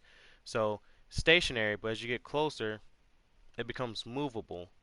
But then this one still doesn't have all the logic until you hit it, and once you hit it, it emits this crate, which is destroyed instantly because you're whacking this crate, so it gets destroyed instantly, and then this emits crystals. So it's like a lot of cooling, and I'll showcase that for you. And you could kind of use that same concept for some of your ideas. So those crates are stationary, but as soon as I get close, it blips in and becomes physical. See? And then as soon as I whack them, you'll see it blips out and blips into a new one and gets destroyed. Now, whether that's jarring for some people, you know, then they don't have to play your game. But at the same time, they get to enjoy it with the best frame rate possible. So these are just basic, logic, basic crates, and you just get more and more in depth with the logic as you get closer and destroy it. And that's the same with these crystals. Yeah. So I definitely think if you have a lot of logic, it would be cumbersome, but if you wanted to, you definitely could possibly try that. Um, yeah, try having it emit your logic based off of what they're doing and interacting with. Yeah, you do. It's like there you can make anything in here, but it's like you want to make it without specific limitation. I think this is gonna it should be above it. There's still like limitations to how you can make it certain things a certain way. So you have to be creative to find out the correct way to make it work. And that's about it. Did I save my portals in here? I don't think so. Nope. Oh yeah. And another thing. One thing I did notice. See, look at the thermometer when I place this character down. Nothing changed. It's 47. I'm gonna delete him. 47, 30, 30. I'm gonna place him down again.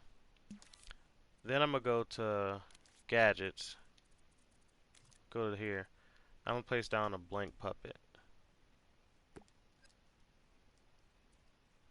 When you place down these puppets and use to clone, let's say this puppet, 2, 3, 4, 5, 6, 7, 8, something like that, 7 times. That's 4% gameplay. And let's say that was just for my enemy. Now he's a little cheap enemy, very very cheap. This is very very cheap enemy, but he has its purpose. If I was to copy him 7 times, I only take up 2%. So as you see, this enemy is cheaper than that puppet enemy, and if I was to scope their puppet enemy and then like copy him plenty of times over my map, he's gonna take up way more gameplay because he costs more. But instead of making a puppet, I just scoped my character and made animations for him. And I don't know if I should place him here because they won't know how to attack. I'll place him over. Yeah, I'll place him right here. So I'm gonna start sculpting my characters and not using theirs because when I did that, even with their walking, just for the walk animation, so I don't have to do it, it was way too costly. I could not place a lot of enemies. But if I sculpt them myself and place them around, I can have my enemies wherever I want and not as many as I want, but way more than using their puppet. I can place them right here. Hopefully these deter the player from going somewhere. Then I got place 2 of them right here. I'm gonna go with 3.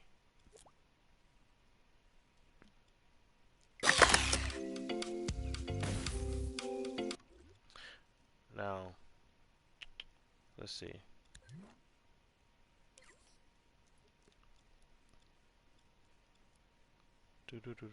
Where's this emitting at?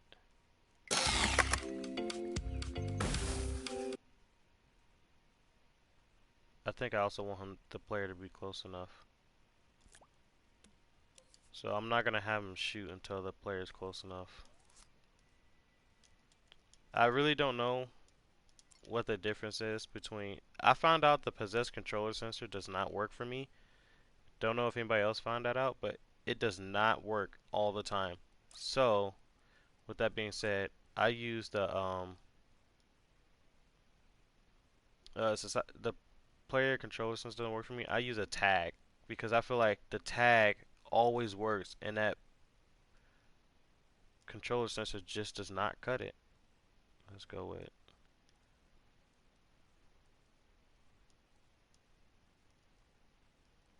9. Yeah, we'll go with 9. How close did it have to be for him to look at?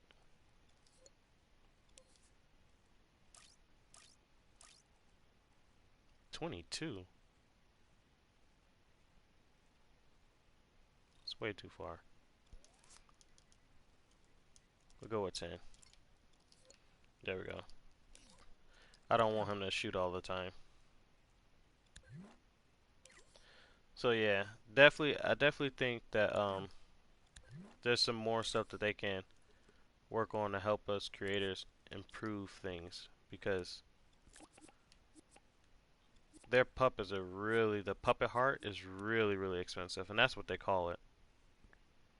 But now this is almost done, and then I just have to place my portal and then connect it to the dream, and we'll be good. I think I'm gonna leave the, no, I'm gonna still do the other one. So right now I'm just having it not emit until the player is close enough. I should have did that beforehand, but I'll probably just go back and tweak it later. Don't mind the mess with the logic. I only clean up things I need to. Because one time I think I cleaned up the wires, but then as soon as you add a new wire, oh shoot, that was oopsies. As soon as you add a new wire, it literally just destroys anything you cleaned up. And that was fuck. Let's go ahead and grab you.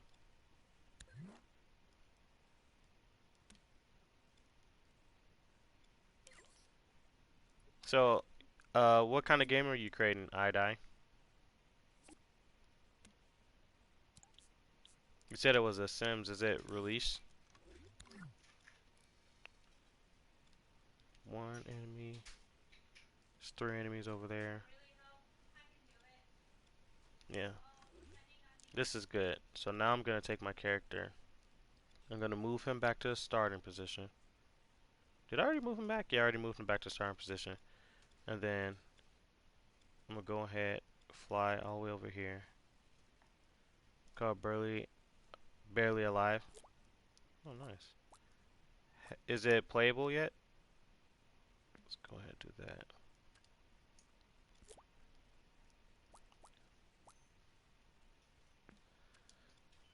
Because I would like to play a nice level. Let's see. Well, isn't that a bunch of crap? You know what? That's okay. I'm going to take my secret block.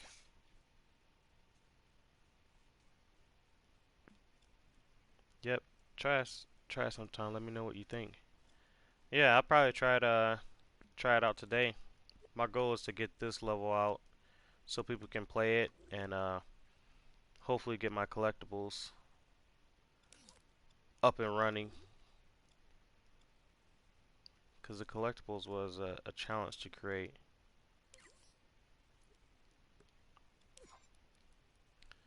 Let's see. This modify palettes. And what did I have it do? Oh yeah. Okay, I remember now.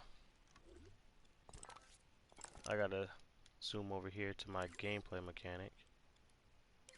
Paint buckets. Search up my array logic. And this is palette 1, 2, 3, 4.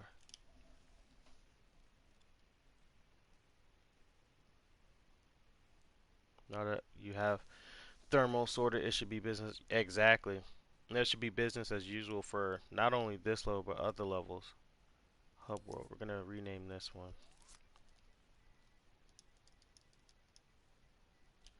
Spoiler alert. Name of the level.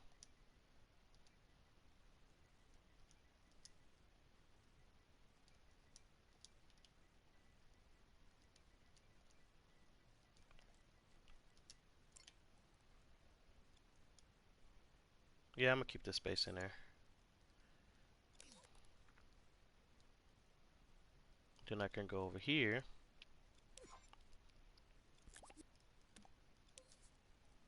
and go variable. Um, I forgot the name already. Jesus, my memory's so bad. What was the name of it? In here, it was called Hub World. Oh shoot, it's not Hub World. Um, I can explain. This is it might be a better way to do it. I'm gonna just rename this Pastor's Pike. Oh yeah,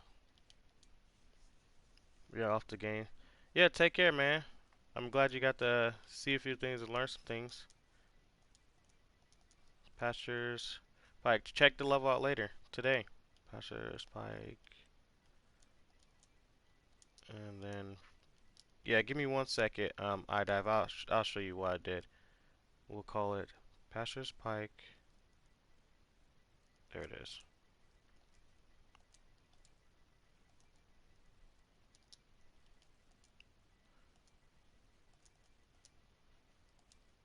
Mushroom Forest. There we go. No spaces. And then I can rename it.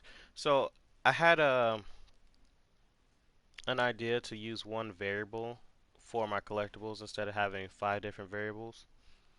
And it's the only idea I could come up with because I've never really developed games, but it makes sense. So I have five collectibles per world, scattered per world, and these are for customizations and stuff like that. Well, I didn't want to use 5 variables since the Alex stream, they said we only have 128 variables per dream. Well, they said 128 variables per level. Yeah, per level or whatever. Which sounds like a lot per level, but if I'm creating a full game and I need 128 variables, to persist in a dream, that's not a lot because I would have used 5 variables for this level, 5 variables for the next level, and 5 variables, for the hub world, which means I would have used 15 out of my 128 already for my dream, just for collectibles. Which my character is gonna have variables, but that's just that's way too costly. So I came up with this little thing where I use one variable, and my friend said it's called an array, where I give each variable a valuable of like the palette. One palette would be a valuable of 1, 2, 4, 8, and 16. And whichever one you collect, it'll do like a quick equation. Pretty much it's just checking to see what number you have and putting out which one should spawn.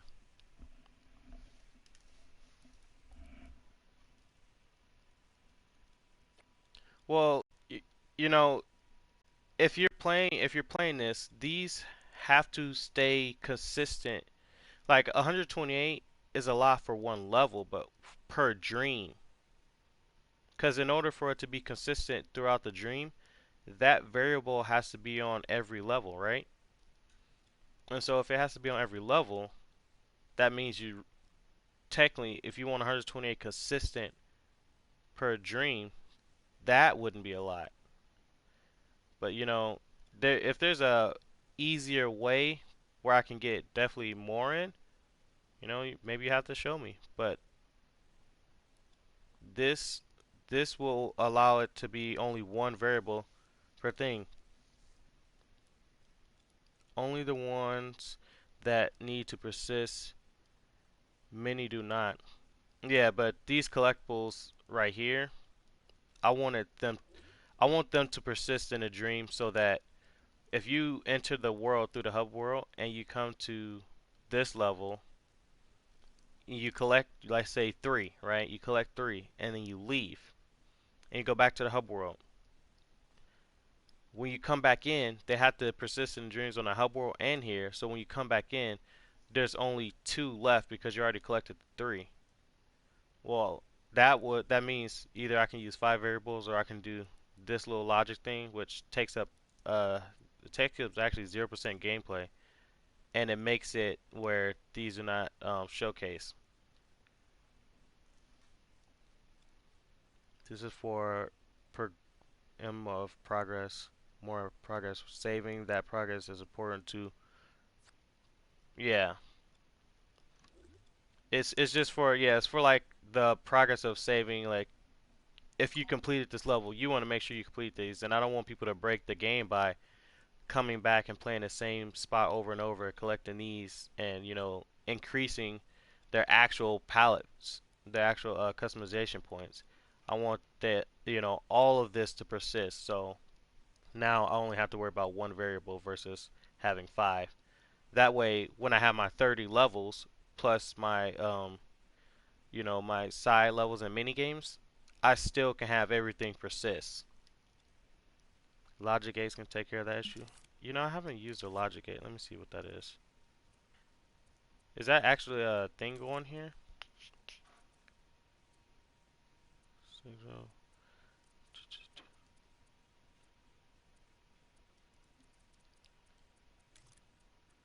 Is that a thing on here? Or is that just something that you have worked out in your thing? Because maybe that will help me speed the process. Well, it's already fast now that I have this, but beforehand I couldn't figure it out. So yeah, maybe you can show me that so I can speed my process up. The gates and or XOR. Think. Well, I think I tried that. You know, and or XOR. You can prevent players from exploring your mechanics using the gates. Hmm. Yeah, you got the. Maybe we can get together on a level one day. You can just show me because that'll definitely work. But for right now, yep, it's an array. I need to put some points right here, floating, so people can die. After I put these points, go ahead and test out the full level. Still, it's probably like 97% done.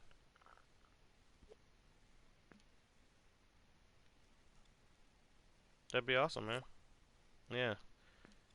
And see, that's the cool thing about Dreams. It's like, you know, you can show me something that I didn't know that I did that you're like, whoa, why would you do something like that? And I'm just like, well, it made sense at the time. And then I can show you some, like my little crystals. You can be like, I never thought about that, or oh, that's different, and then improve on something in the future that you're gonna be working on. There we go. I think this is good. Let's do a quick save, and then I'm just roughly run through the level and test it out, make sure everything works. Yeah.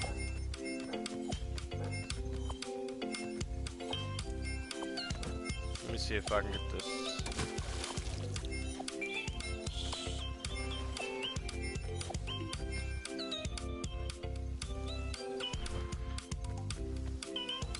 I think you get probably like 28 some frames.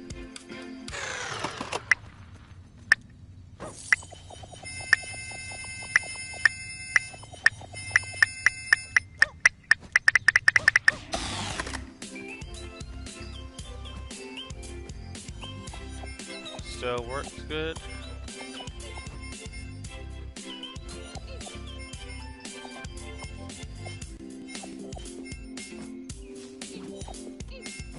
Of course, I make this look real easy, but I created the game.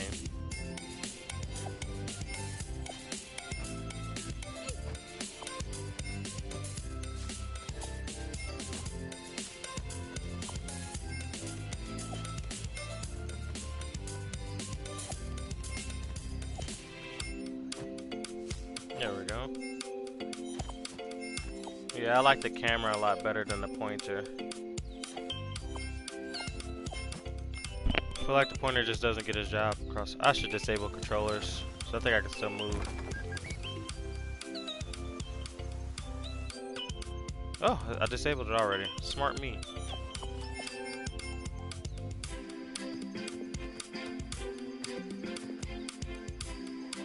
Thanks, man. Yep, just making sure everything is working correctly and is not going too fast.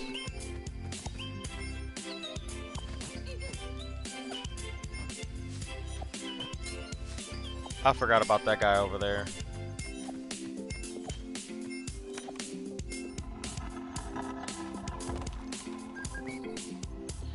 Yeah, it'll be pretty fun when you get a chance to play it, yeah.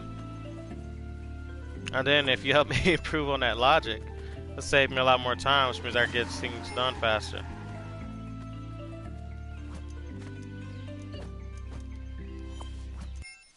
There we go.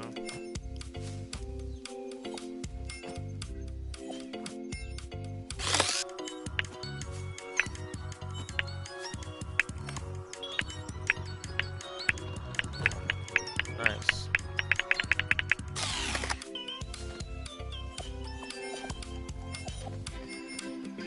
There are still bugs, but you know, that's what every game.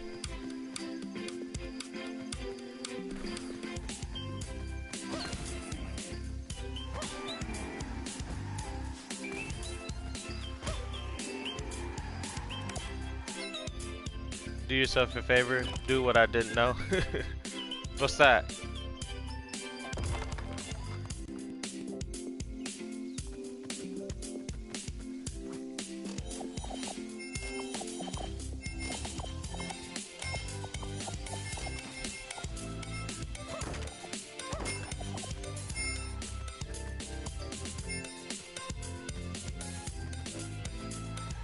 Ooh, that's very smart.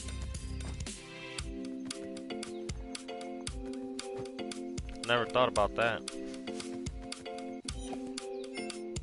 1,000 points? What I need? Okay, there we go. So yeah.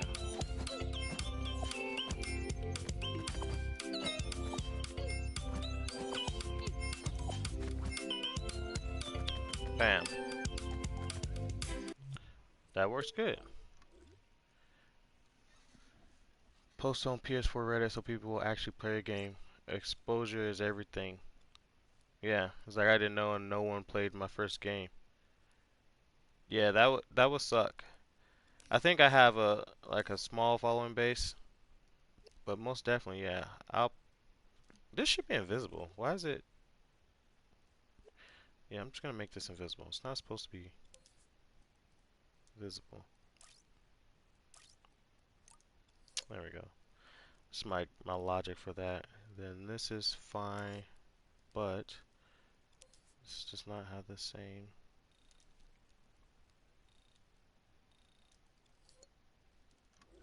There we go. That looks good. Plays good. All I gotta do is finish this, and then I'm adding a lot more cars with the smoke. And then some small minor details. And yeah, this level is done. The enemies, oh, this over here. The offset. I don't like the fact that they all start at the same time. Why is that?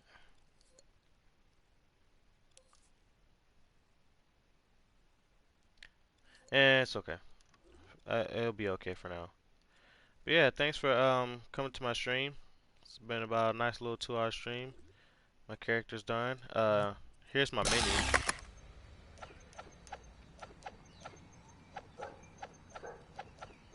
And then I'm gonna put controls and options in here.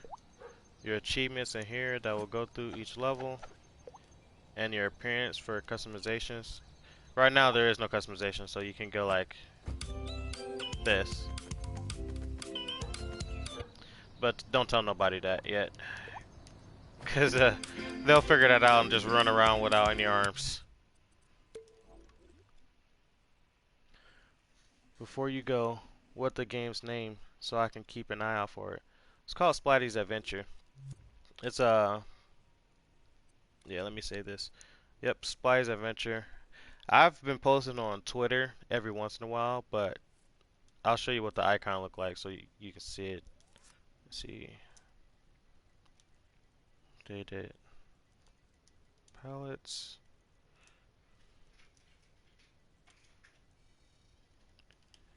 crystals, and I always do this just to make sure I know. Yes, I don't know, mom. Fix cameras, angles. No, fix cameras. There we go. We're done. And then, yep, I'll just show you the cover art before I get off. And yeah, you said yours was. Well, actually, I can go scroll through because I remember what you said.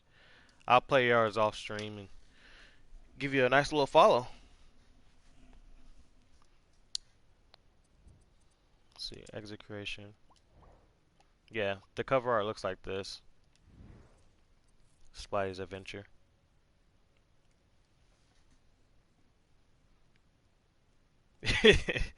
Yeah, I realized those little patch notes is very, very important so then people know like what's been fixed, what's not been fixed. But yeah, man, take care. I'll see you next time. I die. And whoever else is watching. Hope you learned something.